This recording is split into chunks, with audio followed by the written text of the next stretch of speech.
Is-superyachts, jottijiet lussużi li ħafna drabi jkunu twal aktar minn 24 metru u qed joħolqu niċċ ekonomika speċjalizzata għal Malta.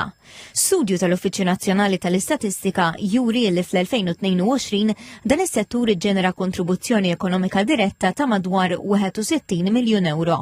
L-akbar parti ta' din il-kontribuzzjoni ġejja mill-VAT fuq xiri ta' superyachts li titħallas f'Malta. Wara dan kontributi importanti ġej minn tiswijiet li jsiru fit-tarznit waqt li jkunu fil-portijiet Maltin. Ir-rapport juru wkoll li diversi servizzi oħra marbuta mal-industrija marittima jibbenefikaw minn dan is-settur, fosthom yacht marinas, aġenti marittimi u servizzi professjonali, bħalma huma ditti legali. F'termini ta' impjiegi, it-tarznit jimpjegaw l-akbar numru ta' ħaddiema f'attivitajiet marbuta ma' superyachts. Madankollu l-analiżi turi li l-yacht marinas jiġġeneraw l-ikbar kontribuzzjoni ekonomika għal kull ħaddiem. Fatt li juri li ċertu servizzi f'dan is-settur jiġġeneraw valur ekonomiku għoli anke b'numru żgħir ta' ħaddiema.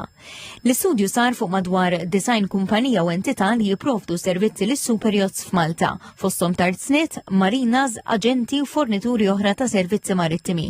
L-NSO spjega li dawn iċ-ċifri jinkludu biss il-kontribuzzjoni diretta u ma jinkludux l-effetti indiretti bħal nefqa turistika mill-membri tal-ekwipaġġ jew mill-passiġġieri abord dawn il-jottijiet.